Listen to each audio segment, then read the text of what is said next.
कोई भी काम, कोई भी डिपार्ट का कोई भी हलचल है ही नहीं। और एक अराजकता की जो अंतिम चरण हो सकता है, अंतिम स्थिति हो सकती है, जो भयावह स्थिति है, वो आज के दिन में आपको दिखाई दे रहा है लॉ एंड ऑर्डर की। और सरकार के रिजल्ट यही है कि सरकार के पदाधिकारी पर आरोप लगा, सरकार के पदाधिकारियों पर इसके नियम के खिलाफ जाने का आरोप है। और केवल सरकारी पदाधिकारी पर नहीं, सरकार पर है।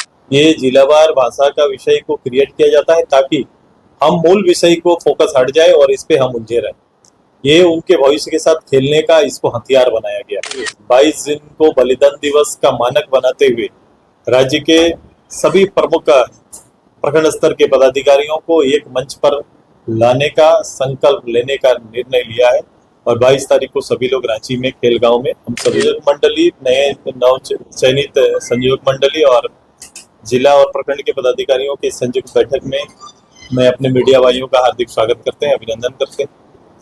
पार्टी ने चुनाव के बाद चुनाव के मूल्यांकन और भविष्य के कार्यक्रम को आगे ले जाने के लिए 1 वर्षीय पूरे कार्यक्रम के लिए हर जिले में एक दायित्व पार्टी के प्रमुख पदाधिकारियों को देने का निश्चय किया है। जहां कोलान पूरे प्रमंडल का दायित्व संयोजक के रूप में आदरणीय पार्टी के जनरल सेक्रेटरी रामचंद्र सहीस जी देख रहे हैं। उनके साथ ही हमारे हरिलाल जी और सहयोगी के रूप में सागेन जी और सिद्धार्थ जी इसका नेतृत्व कर रहे हैं।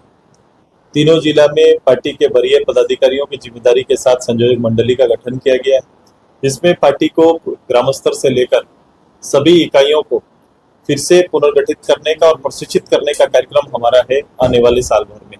तो ये कार्यक्रम अभी आगे बढ़ा है, पदाधिकारियों का चयन हुआ है। अब प्रखंडवार, पंचायतवार, जिलावार ये कार्यक्रम को आगे बढ़ाने का काम टीम करेगी। साथ ही साथ पार्टी ने चूंकि 8 महीना का ये समय हो गया और पार्टी ने इस नए जनादेश की सरकार को और सरकार के द्वारा दिए गए जनता की चुनौतियों को हम लोग समावेश करने की तैयारी में हैं। क्योंकि सरकार से लोग उम्मीद करते हैं कि समाधान का, लेकिन यहाँ जनता के लिए रोज चुनौतियां खड़ा हो रही। यूथ के लिए चुनौती है, जो लड़के जो चुनाव के बाद चुनाव में गवर्नमेंट का विश्वास करके पिछली बार नौकरियों के आस में थे, इस बार भी गवर्नमेंट ने उसी तरह का छलावा किया और कुछ इसी तरह का उम्मीद बांधे। आज एग्जाम्स, उसके रिजल्ट्स क्या हो रहे हैं, इसको आप सभी लोग देख रहे हैं।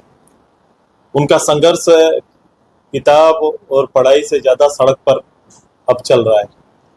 तो इन सारे विषयों पर ऐसे कई विषय हैं, डेवलपमेंट के कई मानक हैं जहां सरकार ने अपना काम पर पूर्ण विराम लगा दिया है।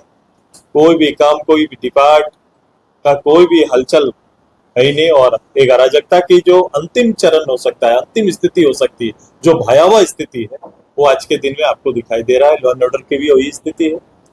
तो इन सभी को ध्यान में रखते हुए पार्टी ने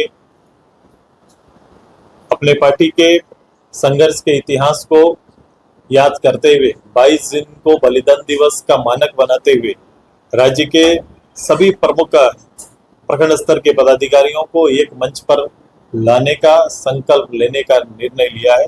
और 22 तारीख को सभी लोग रांची में खेलगांव में हम सभी लोग जुटेंगे। उसकी तैयारी के संदर्भ में भी आज हम सभी लोग यहाँ पर आए, बैठे, चर्चाएं हुई और बड़ी भागीदारी और राज्य में एक राजनीतिक दायित्व को निभाने की तैयारी में आज तैयार है। शराब और खराब में ज्यादा अंतर नहीं, तो उसको शराब नीति या खराब नीति कह सकते हैं। शराब नीति के रिजल्ट आपको आ रहा है, सरकार यही रही है, पिछली सरकार अभी, और सरकार के रिजल्ट यही है कि सरकार के पदाधिकारी पर आरोप लगा, सरकार के पदाधिकारियों पर इसके नियम के खिलाफ जाने का आरोप है। और केवल सरकारी पदाधिकारी पर नहीं, सरकार पर है। ये ध्यान रहे, अभी इसके तार अभी यहाँ समाप्त नहीं हुए, ये ऊपर तक जाएंगे, निर्णायक बेंच तक ये जाना चाहिए जिसने ये निर्णय लिया है। टेट की परीक्षा में जिलावार, क्षेत्रीय और जनजातीय भाषा को सहमति बनी है, उसको देखते हुए भी एक नया विवाद उत्पन्न हुआ है, उसको कैसे देखें? देखो, ये जानबूझकर सरकार द्वारा क्रिएट किया जाता है। ये जिलावार भाषा का विषय को क्रिएट किया जाता है ताकि हम मूल विषय को फोकस हट जाए और इस पे हम उलझे रहे। ये उनके भविष्य के साथ खेलने का इसको हथियार बनाया गया। जबकि राज्य के अंदर रीजनल भाषा डिक्लेयर्ड, कहाँ कौन भाषा बोली जाती है, कौन भाषा के लोग बसते हैं, ये सारे सरकार को पता है। हम जब द्वितीय भाषा का दर्जा की इतनी लंबी लिस्ट बना सकते हैं, तो हम इस तरह से क्षेत्रवार जिलावार बोली जाने वाली भाषा क्या जानकारी सरकार को है नहीं। सरकार को है, वो जानबूझ के ऐसी हरकत करती।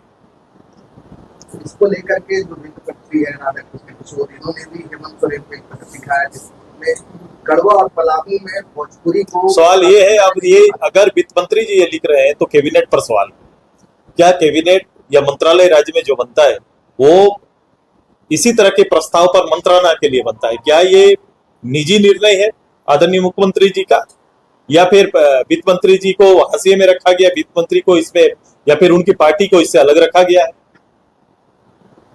पेशा कानून को लेकर के सरकार ने जो अभी जो बैठक हुई उसमें जो प्रस्ताव लेने का जो सहमति बनी, उसको कैसे देखती है? देखो, इस पहले तो इस जो हमारा बॉडी है, हमारा जो हमारा राज्य का, वो उसके साथ ही लोग पूर्व सरकार ने छेड़छाड़ किया है। जब हमारा परामर्शी जो हमारा टीम है, जो दल है, जो ट्राइबल एरिया के लिए जो हमारा राज्यपाल जी के महामहिम के नेतृत्व में था, उसको हटाकर मुख्यमंत्री खुद चेयर कर रहे हैं कि ऐसे कोई भी मामले जो हमारा इंटायर जो हमारा शेड्यूल एरिया का होगा, जिसका नेतृत्व ये मंच करेगी, उसमें कई चुनिंदे लोग होते हैं, चुने हुए प्रतिनिधि होते हैं। उस मंच की बैठक कितना होगी इस राज्य के अंदर, ये देख लो। जबकि ये फोकस इनका उसी समाज और समुदाय के बीच में ज्यादा रहता है और उसकी दलील देते हैं, लेकिन उसके समाधान के इश्यूज पर आज तक निर्णय नहीं ले पाते हैं। नियमावली आज तक नहीं बनी। आप सोच लो ये प्रदेश कहाँ जाना चाहता है। मैं तो कांग्रेस के उस दलील को भी बड़ा ऐतिहासिक हम बनाएंगे जो वो कहते हैं। मैं कहता हूं कि कोई भी ये कानून लागू होगा तो केवल एक प्रदेश के लिए तो नहीं, ये पूरे देश के लिए है। और देश के लिए जो कानून है उसकी नियमावली उसी रूप से बनानी है। आज तक नियमावली जो सरकार नहीं बना पाई, जिसका निर्णय नहीं ले पाई, वो आगे इनको संरक्षण और इनके समृद्धि की क्या चिंता करेंगे। बहुत सवाल है सुदेश जी, राज्य की जो मुख्य विपक्षी दल है ये वर्तमान सरकार को कई मुद्दों पर घेर रही है कि आजसू जो है ये दल है, ये कैसे देख रही है कि इन मुद्दों को प्राथमिकता दी? देखो, हमने 6-8 महीने हमने कहा था कि मैं सीधे तौर पर हम लोग सरकार के खिलाफ में नहीं आएंगे। एक आइडियल समय होता है सरकार को निर्णय लेने का। हम समझते हैं कि सरकार को निर्णय लेने के लिए वक्त चाहिए और ये वक्त अब निकल गया, वक्त आगे निकल गया। तो 22 जून के बाद उस प्लेटफॉर्म से पार्टी इस राज्य के जिन विषयों के साथ, जिस उद्देश्य को दर्शाते हुए, जिस लोगों के जीवन चक्र में परिवर्तन लाने की क्षमता, जिन युवाओं को अपने राज्य में नियोजन का भरोसा इस सरकार ने दिया है, उसी के खिलाफ में, सरकार के खिलाफ में हमारी पार्टी आएगी और हम उसका नेतृत्व करेंगे। 22 जून को आरएचओ 39वां स्थापना दिवस मनाने जा रही है, ऐसे में इसे बलिदान दिवस के रूप में मनाएंगे, क्या कुछ नया संकल्प लेंगे? देखो, एक इतिहास है और ये इतिहास बलिदान दिवस के रूप में इसीलिए कहा गया है कि राज्य के गठन का आज अगर सपना हमारा साकार हुआ तो वाजसू की जो भूमिका है और उसका जो बलिदान है, उसी का आज ये परिणाम है। आज उसी को फिर से, उस बलिदान को याद करते हुए, लोगों के जहन में उस संघर्ष की सीमा को याद दिलाते हुए, मुझे लगता है इस दिन को चुनिंदा दिन मानकर हम आने वाले समय में जन सरोकार के विषयों का नेतृत्व करके उसी तर्ज पर आगे की लड़ाई लड़ेंगे, इसी संकल्प के साथ जाएंगे। इनको सवाल और है क्योंकि अभी सरकार बने 7 महीने हो चुके हैं और आपकी पार्टी की विभिन्न स्तर पर समीक्षा कर रही है। चुनाव पर 10 सीटों का चुनाव लड़ा था, आप लोगों ने मात्र एक सीट हासिल की, क्या आपकी समीक्षा होगी? मैंने समीक्षा के निर्णय 8 महीने के बाद नहीं बताते। समीक्षा के बाद हमने स्वीकार किया कहाँ कहाँ किन चीजों पर पार्टी के अंदर में काफी इस पर बातचीत हुई है और हम सारी चीजों पर हम लोग ने गौर किया, वर्तमान परिस्थिति पर भी गौर किया और उस समय के राजनीतिक हथियार, जिस रूप से सरकारी संसाधन का दुरुपयोग और उसको राजनीतिक हथियार के रूप में सरकार ने इस्तेमाल किया है, वो उसको भी हम लोग ने मूल्यांकन में लाया है। हम आगे जो काम करेंगे, हमारा जो इन सभी मूल्यांकन के बाद हम आगे बढ़ेंगे, तो सारे बिंदुओं पर हम लोग गौर करते हुए आगे जा रहे हैं। एक अंतिम सवाल, बुरहान की अगर बात करें और आजसू की बात करें तो छात्र को आजसू का ऋण माना जाता है। वर्तमान में अभी विगत 2 दिन पहले ही पूर्वी सिंहभूम में जो छात्र आजसू के तकरीबन 150 लोग जदयू में शामिल, उसको कैसे?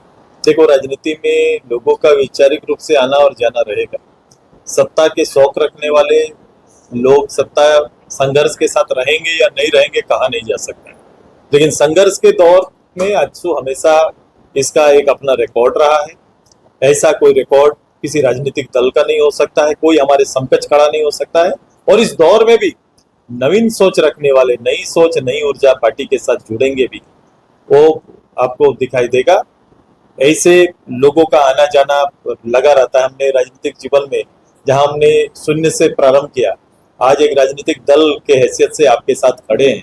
आप समझ सकते हैं कि इस बीच में इस 20 साल के हमारे पूरे 20-25 साल हो गया, जो केवल राजनीतिक रूप से और उससे पहले के संघर्ष मैंने दोनों को देखा है, और दोनों का मूल्यांकन आप लोग सही रूप से करेंगे तो आप पाएंगे कि आजसू कहाँ खड़ा है।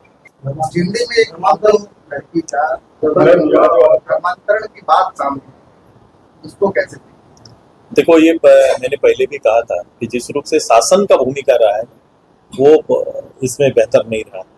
शासन ने चीजों को, तथ्यों को छुपाया और दबाव में परिवार को रखा है। ऐसा चूंकि कभी भी उनको प्रत्यक्ष रूप से सामने आने का, और या फिर अगर आप उनके संरक्षण के लिए, सुरक्षा के लिए सरकार सामने खड़ी थी, तो फिर उनको सामने आकर अद्यतन स्थिति को और उसका बुलेटिन जारी करना चाहिए था कि परिवार क्या चाहता है, परिवार की स्थिति क्या है। लंबे समय तक तो परिवार को कभी सामने आने नहीं दिया, लोगों से मिलने नहीं दिया। इसके पीछे जो सरकार का षड्यंत्र रहा है, निश्चित रूप से काम किया है। समय और वक्त के साथ ये चीजें, जो आरोप लोगों का लग रहा है या जो कहा जा रहा है, उस पर, तथ्यों पर हम लोग आएंगे। सामाजिक रूप से भी इसकी चिंता चल रही है, लोग आएंगे, अपनी बात रखेंगे। पूरे झारखंड को अगर देखें तो वर्तमान में जो लॉ एंड ऑर्डर की स्थिति है, ये कैसे देख रहे हैं सरकार की दिशा? गैर जवाबदेह सरकार है। लॉ एंड ऑर्डर के लोग, आप जनता के संरक्षण के लिए जो लॉ एंड ऑर्डर में बैठे लोग कहाँ काम कर रहे हैं? किस अधिकारी को, किस बीडीओ, किस सीओ, किस दरोगा को दिनचर्या में लोगों की सेवा करते हुए आप देख रहे हैं? जहां 27 वर्षों के सफर में 17,000 से भी अधिक छात्रों ने डॉक्टर एवं इंजीनियर बनकर भरे सफलता की ऊंची उड़ान, जहां साधारण छात्र भी झारखंड टॉपर्स बनकर बना रहे इतिहास। दूरदर्शी शिक्षाविद श्री विपिन सिंह के मार्गदर्शन में मेडिकल एवं इंजीनियरिंग के लाखों छात्रों के लिए आशा की किरण के रूप में गोल, नेशंस लीडिंग इंस्टीट्यूट।